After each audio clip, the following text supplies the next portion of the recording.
Hello everybody. Welcome to One Academy. So, today we are going to continue our topic that is an imperial capital, Vijayanagar. So, before coming to our topic, I would like to tell you again that Vani ma'am has started her foundation course on Indian polity on an academy platform. So, if you want to take the plus subscription for UPSC preparation, you can put her referral code that is Vani Mehra to avail 10% discount on your preparation subscription, as well as you can get a personal mentorship throughout your preparation. For more information, you can see the description box given below. Here we will read about the fortification of the town of the particular empire. So Abdul Razak, who was he? He was the and he was an ambassador who was sent by the Persian ruler to the Calicut. So he was greatly impressed by the fortification system, which was the seven-liner fortification system. Seven boundaries of wall were there. So there's these walls encircled the city, agriculture, hinterland, and forests. So you can see in this diagram I have made that city was in between. After that there were hills, and after that there was outermost wall. So archaeologists found evidences on agriculture tract between sacred centers and urban core. So these tract is serviced by an elaborate canal system derive water from the Tungabhadra river. These canal systems was very efficient, and this drive water from the Tungabhadra river. He describes about the city and the urban planning and fortification. So we will read further all the things. The second line of the wall was around the inner core of urban complexes, and the third line surrounded royal centers, within which each set of major buildings was surrounded by high walls.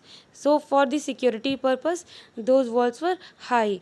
So fort was entered through a well guarded gates. The gates were well guarded for the security concern also, and we can say they linked the city to the major roads. Gateways were distinctive architecture features, made up of distinctive architecture feature, and they are this on the gateways leading the fortified settlement, and the dome over the gate, the both the things, the dome over the gate and the architecture on the gateway load, leading to the fortified settlement. These both things were the typical features and architecture introduced by Turkish sultans. But some art historians believe that these were the Indo Islamic style, and roads were there through the valleys. You can see here the gateways, the fortified gateways. Now we will read about the urban core. Little archaeological evidences is are there about the houses of the ordinary man. So we can say that there are very less evidences of the ordinary man's houses. The archaeological evidences also had the findings of Chinese porcelain, means कि चीनी मिट्टी जिसको कहते हैं, in some areas. This suggests that area may have been occupied by rich traders. Means if there are traders, it is clear that they must be bringing such types of things from China and all over the world, because they are traders and they used to trade. So Muslim residential headquarters are also found. Mosques are also found in the Vijayanagar Empire. So tombs and mosques located here have been distinctive function. They have distinctive function. Yet architecture resembles that of the mandaps found in the temple of Hampi. So the architecture of these mosques and all resembles the mandaps found in the temple of Hampi. There was field survey in which many things were found, such as number of shrines and temples were found, and wells, rainwater tanks, and temple tanks were the major source of water. Now we come to the topic that is the Royal Center. It is located in the southwestern part of the settlement. So there were approximately 60 temples. The patronage of the temples and cults is important for the ruler to establish the legitimize their authority. So these temples and patronage of temples and cults, means different types of religion, were also important for the rulers to establish and legitimize their authority through association with the divinities housed in the shrines.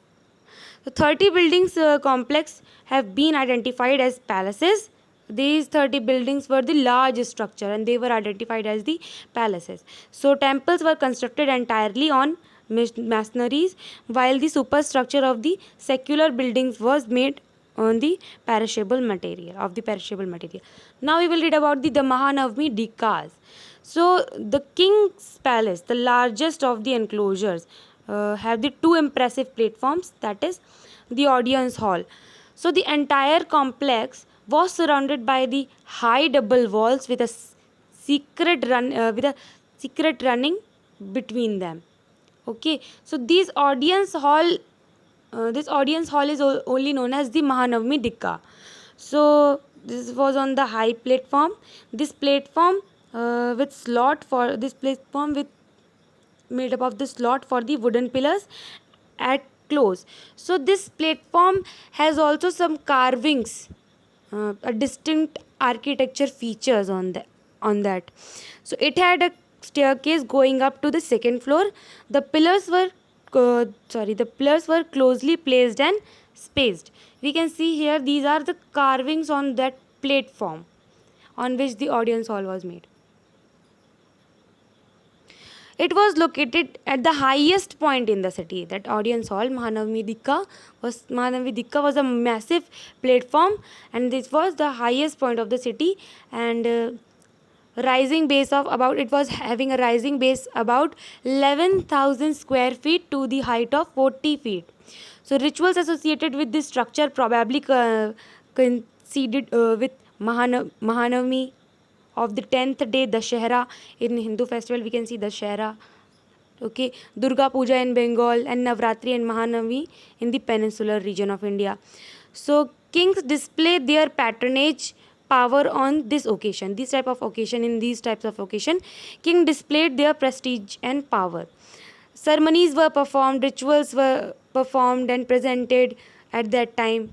Different kinds of worships and methods were used. So in the last day of festival, king inspected his army and armies of Nayakars who brought high gift for the kings. So let us come to our next topic, other buildings in the royal centers. Most beautiful buildings in the royal center was the Lotus Mahal. It was named by the British traveler in the 19th century.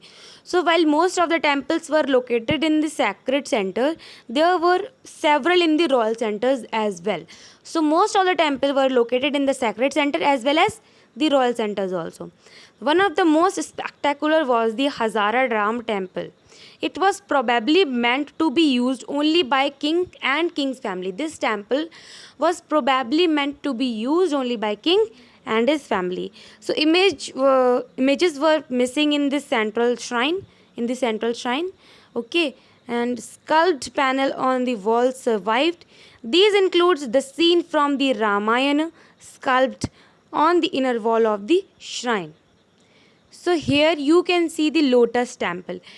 An elevation means, though you if you will read the art and culture of this particular time, or the with reference to the Vijayanagar Empire, anything else related to temples, different types of monuments, different types of domes, different types of shikhars, you will come to know about this system.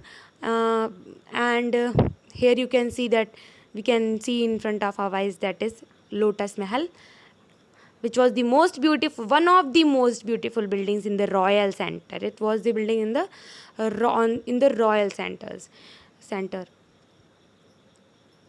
So here we must integrate our topics and read as the whole, not as the part. So if you are reading about this major functions, social and economic, and the structural organization of an empire, you must read about the certain facts, that how, if you are reading about the temples or the ritualistic things which were used by at that time, or performances were done at that time in the temple, that as we can see that temple was the major important center for the performances and rituals. So you can read about the temples, about their shikhars, how they evolved, and what were the shrines at that particular time period, what was the shape of that particular temple, and what were the differences among different religions and different regions of the places where temples were built. Suppose the temples in the South India were different from the temples in the North, West and East India.